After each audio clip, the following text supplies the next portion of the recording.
And here we are. Welcome to another sort of podcast show of Common Ground. We're doing this remote. Sherry Salas with me. She's our co-host. Welcome, Sherry. Sherry did really well the other day, by the way, to our guests, who I'll Except introduce for in a touching second. my face 50,000 times. I wasn't used to that. I was nervous. It wasn't that bad. It wasn't that bad. But there's a continuing series that we have talking about great volunteers that are helping out during the coronavirus situation. Today we have Greg Danson and Nirav Desai.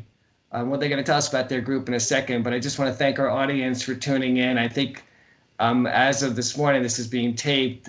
We have about 1,000 viewers on the first show, so very good, Sherry. You did a good job. By the way, Sherry's group, I don't know if you guys saw it, her group manufactures and distributes masks, so they're making them and supporting. Go ahead, Sherry. Actually, I was going to say, Steve, during my show, when I say I threw a post up that said 30 years plus experience, blah, blah, blah, and it jumped off, it was in their group that happened. So I'm kind of a spinoff from their group.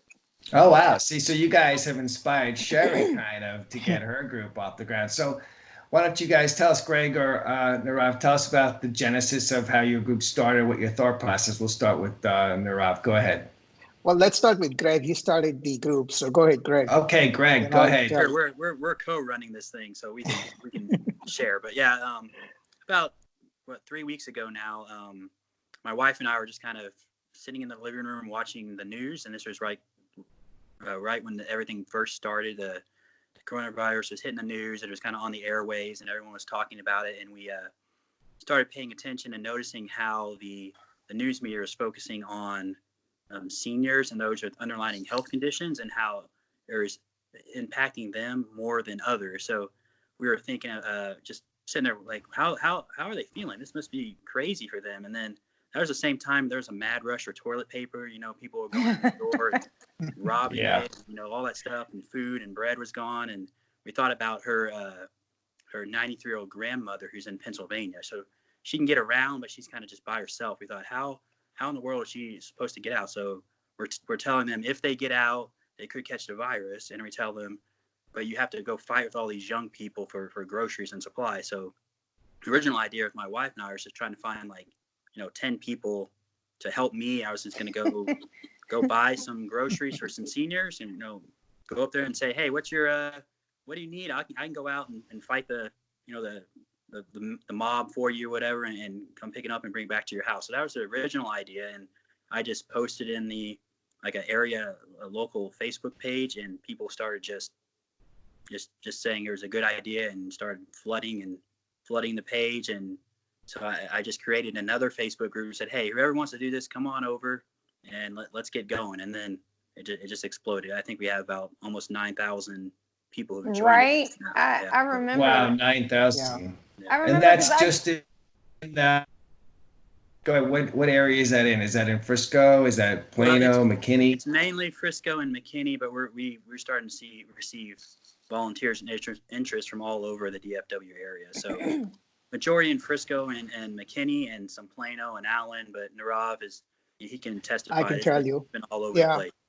So elaborate on that, Nirav. Okay, so when we started, initially, Greg started the group in Frisco. And then, I joined his group about a day or two after he was started. And I live in McKinney, which is another part of North Texas. And then we started seeing the need. So we said, all right, you know what, we're going to expand this. So as of now, we have covered a lot of North Texas. We've helped in Denton. We're currently working on a project in Saxby. We've helped other groups, in other parts of Texas as well. They are taking some guidance from us, and they are trying to replicate what we are doing.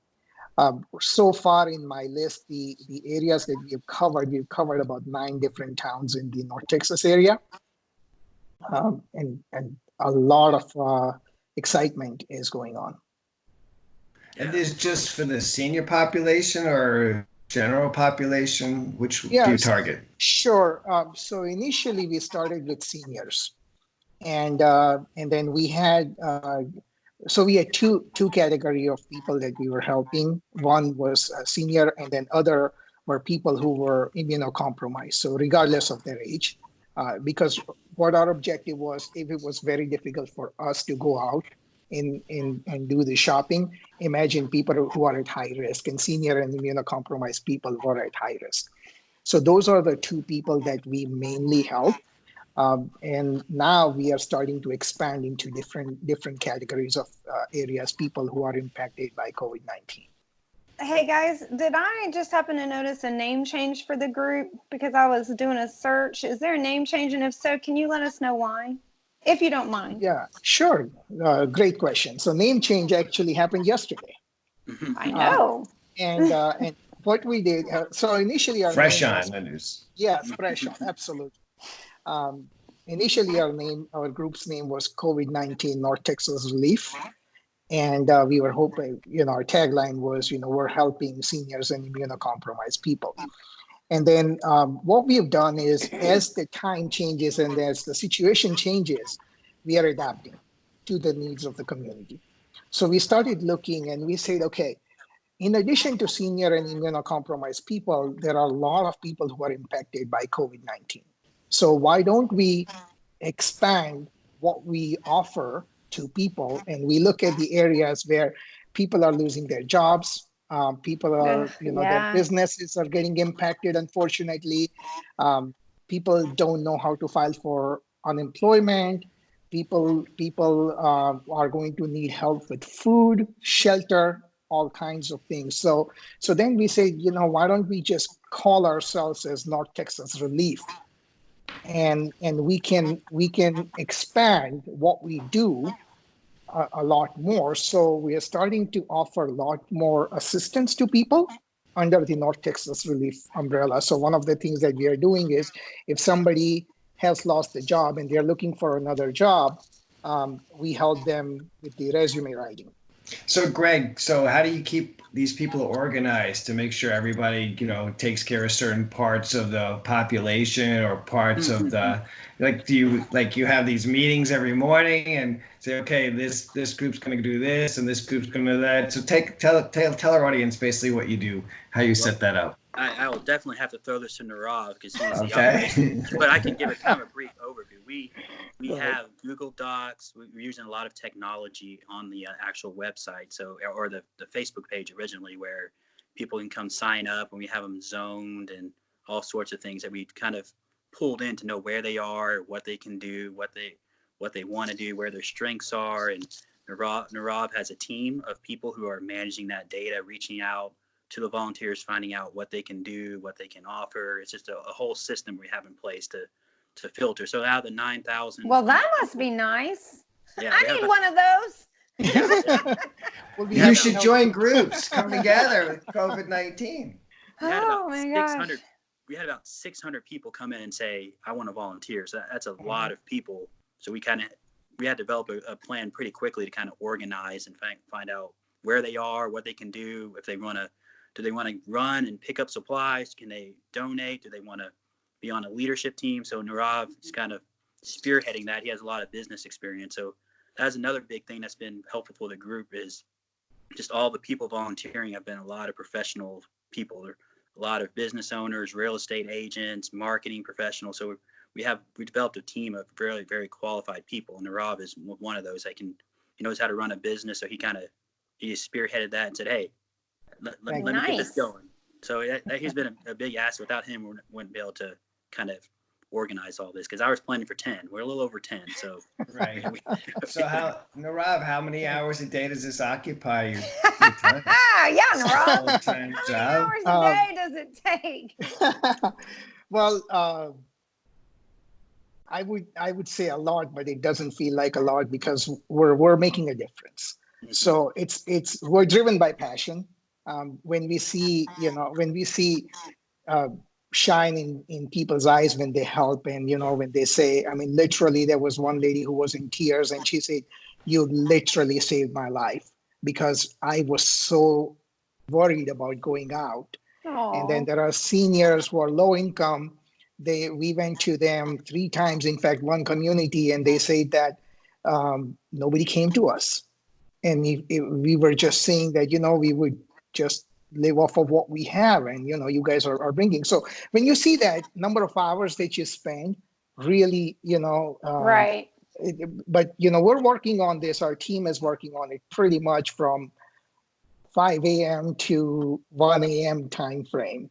We're at it because we just want to make a difference. We started with one community, and right as of this moment, I'm managing a project for 12 different senior communities, which is about 400 people that we're going to be helping in a matter of a week. Oh, wow. So yeah, so we What have do you a lot guys find? Go ahead. What do you guys find is the biggest need that to help the organization? Is it money? Is it volunteers? Is it goods and services? What's the most important thing that you really need? Right now, I believe we need money to help a lot more facilities. And let me qualify that, because every organization would say we need money. So we started initially for about 2 weeks. We had a stand that we're not going to accept any money. Yeah, that's Just where I will was. not. And then I Yeah. noticed it kind of gets to a point where you're like, because I had the same issue, Nirav, with the shields, where we actually needed to keep it internal, and I needed money for my small group that already knew what they were doing because the Duralar was so expensive. So go ahead. I'm sorry. I just wanted to say, I totally get it. Send me the money. The big shift. So what we did initially was we said no money. Okay, we're not going to deal with money. We'll just accept donations and we'll give the donations. So that was the key. Then what happened was, as people knew, as Greg mentioned, we have about 9,000 members. As people knew, we started getting more and more requests for assistance. And it was initially we were helping, one person here, there, 2 people there. And then all of a sudden we have need from the facility with 30, 40, 50, 70 people who are living in that. And we're like, okay, if we're going to do donation drive for them, it's going to take about a week or 2 weeks to get everything. But if we have money, we can just go buy stuff.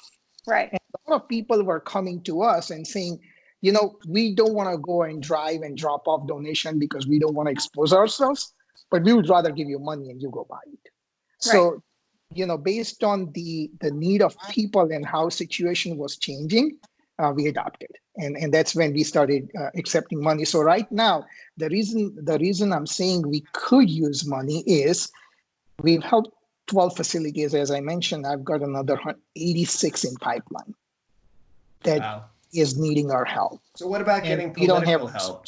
Are you getting help from the politicians? Are they trying to raise money for you? Are they trying to give awareness? Are you getting help from the churches? That's something we're going to start reaching out to churches. And before, there's a model of kind of reaching out to individual citizens, but as Nirav was saying, we wanted to, as the warnings kind of started going and everything started escalating, we kind of looked at that and said we need to be very cautious not to be passing a virus or someone think we're passing a virus along.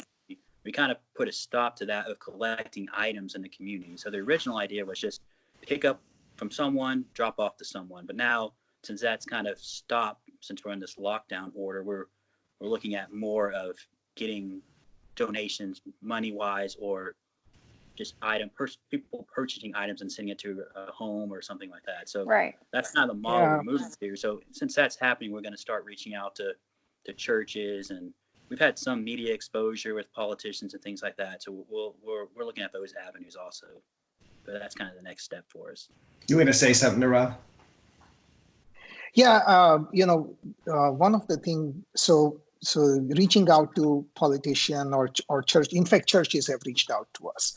And other groups have reached out. And that makes sense. Sure. Yeah, there's another group called Helping Texans or something like that. And they say, look, we've got a lot of resources, and how about us joining hands, and then we can help more people. And we say, perfect, let's figure out, because, it's all about helping people. Now, one of the reasons why we are shifting is because safety is our number one priority. Anything we do, safety is number one priority for 2 reasons. Number one is we are helping people who are at high risk.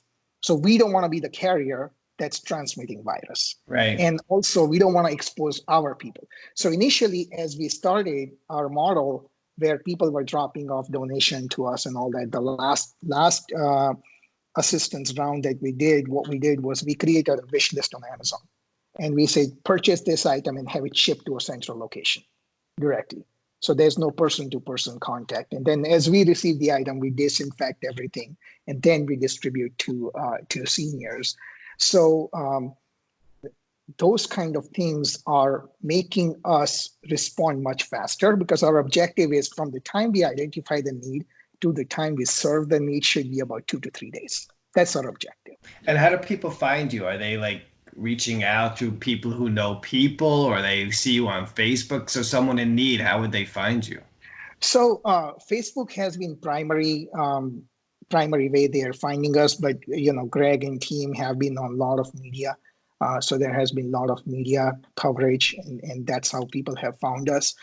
There are a lot of people who are willing to help, and especially the community that we are serving, everybody can relate to, because people have parents who are seniors or grandparents who are senior, and they say, oh my God, if my parent was in that situation, my grandfather was in that situation, I would love that somebody would help them. So these people are doing that. Let me help them.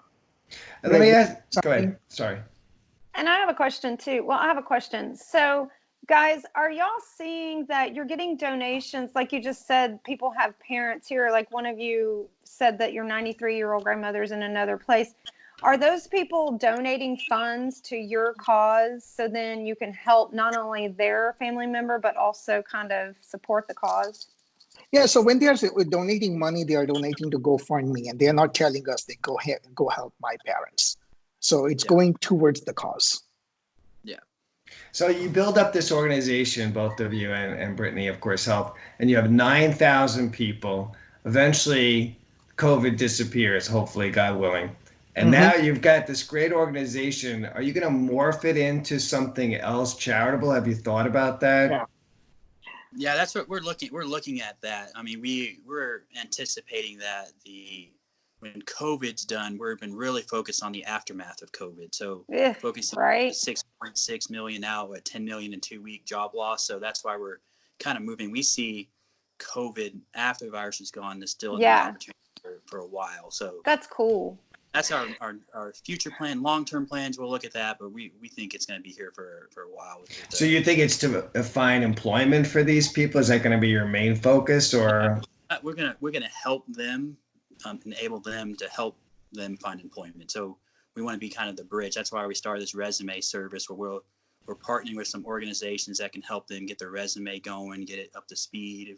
Especially people who have been working for a while, maybe haven't updated it. We just want to offer that assistance and hope to find new jobs. So I think we can be that bridge for them. And then we're also looking at other avenues, other possibilities that come up in that kind of arena. As Rob mentioned, helping with unemployment insurance, or helping them find unemployment insurance and that kind of thing. So are you guys planning to also like facilitate understanding the new changes? Like, for example, our taxes aren't due on April 15th, like a lot of stuff is going to change. Are y'all going to have resources? Is that y'all's plan? You're going to have something there available? We have a whole group under my umbrella that's working on alternative resources. Educating the public people, and updating. Oh, that's amazing. Correct. Yeah. So that's going to be our big push going forward, because like Greg said, initially how we started was, helping people who cannot go out and shop. And then, we had a meeting of minds, and we said, look, impact of COVID is much larger than this. It's going to be there for a long, long, long time. So let's prepare. And let's figure out what are the things that we can help them. So we are helping them in the long term, and there are just a lot of exciting things that we're working on right now in the background. Yeah, we've had business leaders and people reach out to us and wanting to partner and offer services. So we're kind of going through those things and say what can we do to partner with whom, and what kind of service can they offer, and where can we be a bridge. And we're partnering with churches for emotional relief too, like. If we know there's a mental health aspect to this all. So there's just a lot of different things that we're expanding out from just the seniors. So well, and just an information hub too. Once we all do kind of start getting back out, what's everybody doing? Is it safe? Is it ideal? Is it responsible? We're not just going to rush the movie theaters. I know the movies are being held for 2020. So, theaters will be open, but there won't be any movies. So maybe kind of also be a hub for telling us when we can get back out, what's the positive and places, that'll be nice. It's just a really amazing, and you guys should really be acknowledged, during a time of crisis, how all these groups, I mean, from all over the country, if you watch the news, and especially in North Texas and Texas itself, is really incredible how the human spirit comes together, and we, at least for the most part, put politics aside and put differences aside and say, hey, how are we going to help each other? It's just, enlightening, and that's why we really wanted to broadcast your story. But do you have, each one of you, or maybe you don't have, do you have a specific instance that really brought you a lot of joy from one particular event during this process you've gone through? Yeah, I have one for sure. I think Nirav has one also. Mine would be kind of right when we first started the group. So the first day or two, a lady, it started to get popular, and a lady reached out to me via Messenger and said, hey, look, she was just in a bad spot. She was scared, immunocompromised, had 2 kids, was locked in the bathroom, was crying. Kids didn't want to hear kids crying, couldn't go out, didn't have enough money for food. And so it was just kind of a tough situation. So with the group, we were just able to organize in a day or two. And I went over there and helped drop it off in her garage without any kind of human contact. But we were able to supply all sorts of things for her and talked to her on the phone. And she was just grateful. That kind of spurred it on. When you see stories like that, like Rob mentioned earlier, it just kind of it keeps you going. I mean, that's why we're here. And Rob, I think, has a couple too. But there's been kind of multiple stories like that, individual people that we've helped, and then senior centers that we've helped. And I know one of the senior centers really touched Nirav when he saw that. But that's kind of one of the big highlights for me. And Nirav? Yeah, so we've got a lot of stories. However, there's one senior center that Greg was talking about. It was a senior center that we were informed about, which was low income, and it was not an assisted living. It was an independent living facility. So they were relying on food service from one of the organizations, and we tried to contact the office manager, and office manager said, look, we're shutting down, so office will be closed. We cannot come there.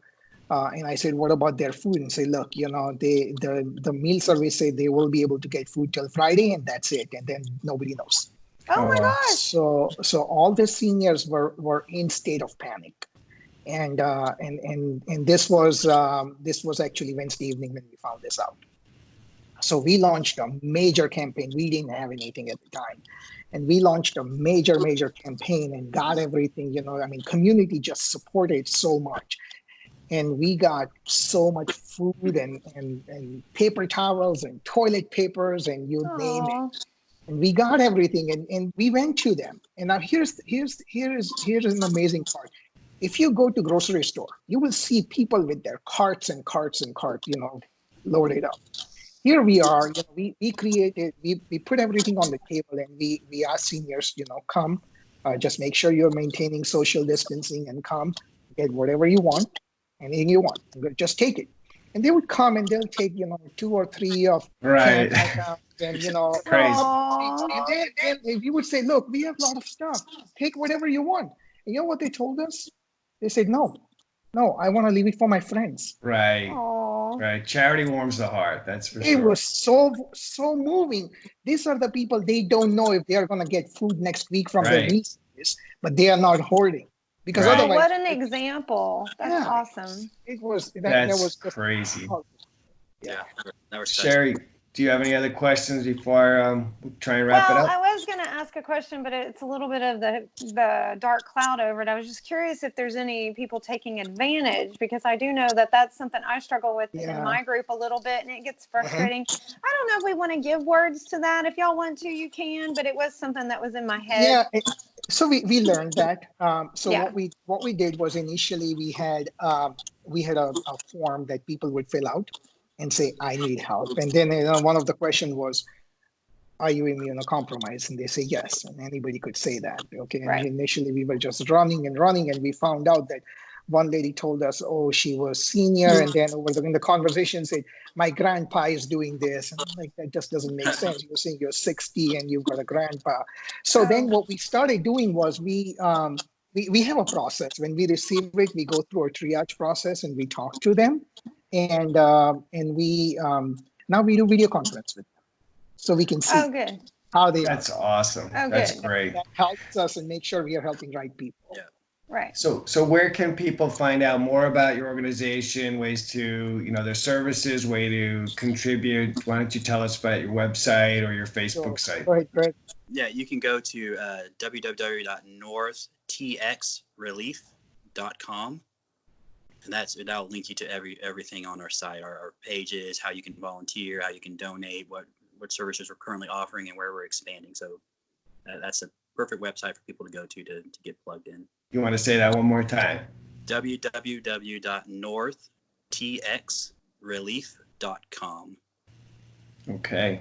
Well, thank you so much for joining Common Ground today. For Sherry Salas and myself, Steve, do you have any comments, Nirav? You look like you want to say something before I close this out. No, I just wanted to say thank you for having us. Thank you. It's our pleasure. Thank you Thanks so for all much. you are doing, guys. And to our audience, there'll be other shows coming out on great volunteers helping out during this crisis. Again, thank you so much to Greg Danson, Nirav Desai. Thank you so much. You guys take care and God bless.